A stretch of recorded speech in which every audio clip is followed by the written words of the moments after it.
Però ja està. Aviam, mira, us hem convidat bàsicament per donar compte de que dins de l'associació de Camarí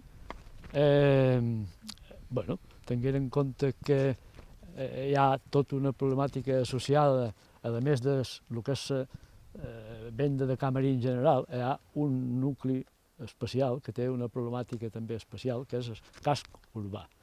I dins d'aquest casc urbà, l'associació de veïns se va fer va veure oportú crear un grup de feina, un grup de treball, perquè els estatuts ho permeten, exactament així, que es dediqués exclusivament a xerrar i a parlar i a preocupar-se i a estar en contacte amb l'administració respecte de la problemàtica d'aquest propi casc urbà.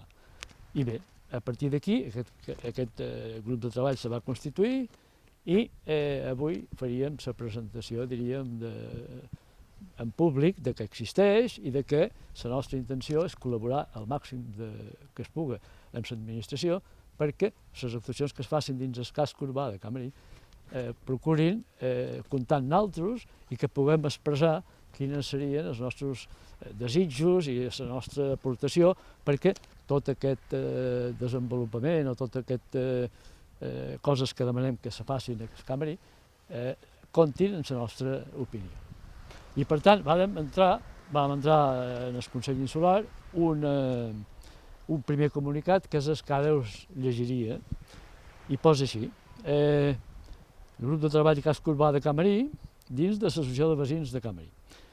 I deia, Camarí no es pot quedar només amb la construcció de la nova central elèctrica i el creixement de la seva zona industrial. Tant Camarí Venda com el seu nucli urbà són uns espais molt necessitats d'inversió pública urgent. La prioritària és dotar de sanejament el nucli urbà, decisió que ja ha anunciat el Consell que pensa portar a terme el proper mes de novembre. I a continuació el que demanem és que continuïn amb altres dues actuacions bàsiques. Primer, desenvolupament del pla parcial, el pla urbanístic del casc urbà de Camarí, per estructurar i ordenar el nucli sense que perdi totes les característiques positives que ara té. I en segon lloc demanem que es treballi també sobre l'accessibilitat en el nucli urbà i se preveguin places d'aparcament públic. Camarí és un nucli urbà amb unes característiques pròpies i singulars que cal estructurar però no fer desaparèixer. Té un front marítim amb un entranyable passeig de fusta, que aquí al darrere el veig, una platja de sorra molt sovint acompanyada de posidònia, un emissari de rebuig de la desaladora que hem vist abans també, que és ben visible actualment, i cap a l'interior, establiments turístics, locals comercials, habitatges familiars i solars amb abundància de pins i savines disperses, sense cap xarxa de vies motoritzades que avui creuin per entre, ni cap falta que hi fan que hi sigui. L'Associació de Veïns de Camarí, preocupada i conscient d'aquesta situació, en l'Assemblea General celebrada a l'Escola Vella de Sant Ferran el dia 5 de març, i a proposta d'alguns socis va aprovar un grup de treball conforme preveuen els seus estatuts en el capítol 7è, article 24, amb la finalitat exclusiva de que porti a terme activitats relacionades amb el nucli urbà. Aquest nucli es va constituir el passat dia 1 d'abril amb els socis Pep Costa, Clara Costa, Sònia Fernández, Lina Means, Maria Means i Isidora Torres. Avui ens acompanyen Maria Means, Lina Means i jo mateix. I, a part d'altres acords, es va decidir fer pública la constitució d'aquest grup de treball i acompanyar-la del present comunicat per mostrar la nostra més ferma voluntat de treballar colze a colze amb l'administració per aconseguir desenvolupar el sanejament i, posteriorment, el pla urbanístic, l'accessibilitat i aparcament, no només conforme a la legalitat vigent, sinó, i sobretot, conforme amb les característiques singulars d'aquest nucli urbà que cal conservar. I ja està. Aquest és el comunicat que s'ha entregat i aquest és el comunicat que avui volem fer públic per donar a conèixer bé aquest grup de treball i la nostra voluntat de que l'administració compti amb nosaltres a l'hora de començar a fer actuacions en aquest nucli. Bueno, aparte de esto, a mí quisiera saber cómo habéis vivido todo el corte de la carretera y qué situación los vecinos, desde los vecinos, cómo vivís este corte y si qué información tenéis o si sabéis cuándo va a abrirse la carretera o no sé. Bueno, lo hemos vivido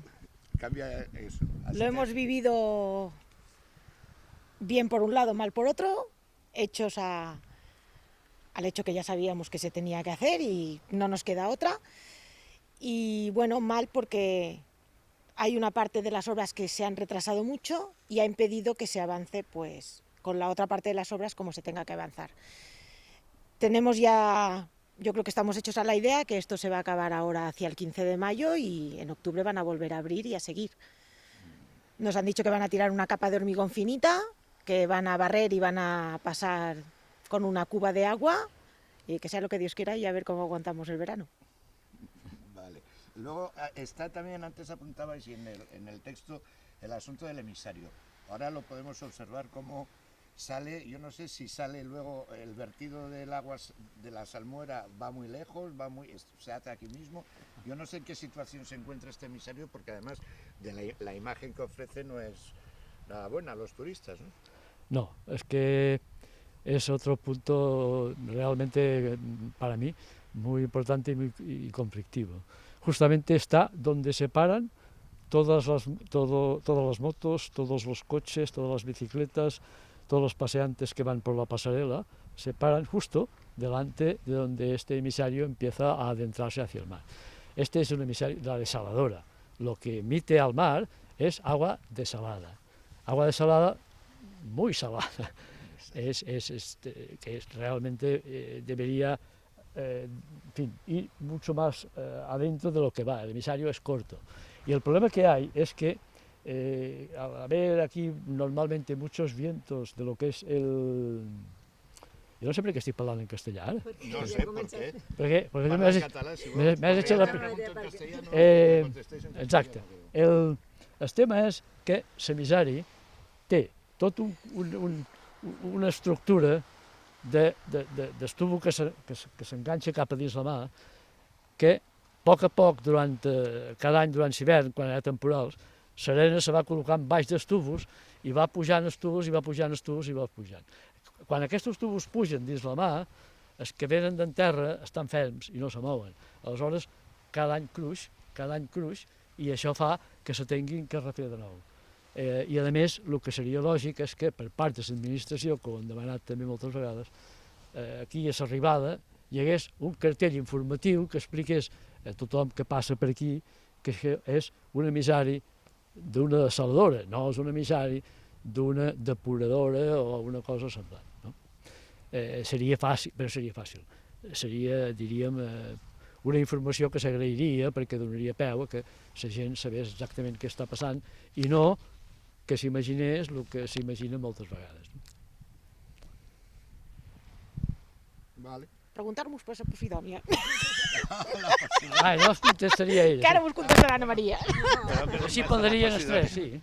La Posidonia va y viene, pero ¿qué problema tenemos? La Posidonia va i viene, però el problema que tenim és que fa molts anys que no s'ha retirat perquè estava protegida, però entenem que el que està protegit és la Posidonia de dins la mà, el que arriba aquí ja és mort, se'n va acumulant o bé en el racó d'aquí de Camarí o bé en el racó de Salga, i va d'una banda a l'altra. O sigui, estem com a suplicant que la darrera tormenta, tempesta, sigui de llevant, com va passar fa 2 setmanes, que va quedar una platja preciosa i la Posidonia s'havia anat tota cap al racó de Salga, però ha tornat una altra tempesta d'aquest costat i aquí la tenim. Llavors, això tampoc no és bo pels turistes. Hi ha mosquits, fa olor, dona molt mala imatge. També creiem que s'acumula molt aquí perquè fa uns anys es va construir un mollet, no sabem com ni per què, ni aquí, però que dificulta molt el pas de les corrents que les Posidònies vagin moguent d'un costat a l'altre. Quina és la solució? Pues anar-la traient i aprofitar-la en els camps, en els terrats, en les obres, no sé, per anar-la traient. Otros años se ha retirado, ¿no? Para hace 2 años la última vez, creo, ¿no? Deu fer més, sí. Fa molts d'anys que es va retirar i després que se retira molt tard, ja estan els establiments turístics oberts i no, això s'ha de preveure, s'ha de fer un projecte i s'ha d'anar retirant durant l'hivern i després esperar això, que les tormentes no siguin favorables. Ja, però és que nosaltres cada any, el mes de gener, ens posàvem en contacte amb la Conselleria de Medi Ambient i els hi demanàvem que aprofitant que està tot, perquè en Sugener no hi ha el que hi ha ara, hi havia uns munts enormes i eren molt més fàcils de treure i accedir-hi que no com està ara. I te contesten que, bueno, que això depèn d'uns estudis, de les marees, i és tot una mica més complicat, que en el mes de març ho faran. Justament, clar, sempre, o quasi sempre, en el mes de febrer, darrers de febrer, hi sol haver o una ponentada o una llevatjada que s'ho emporta tot i en el mes de març doncs, queda la platja quasi neta. No s'atreu, però què passa? Que quan això passa, torna a venir tot cap aquí i cada estiu torna a estar a la platja igual. Vale. Pues esto es lo que hay.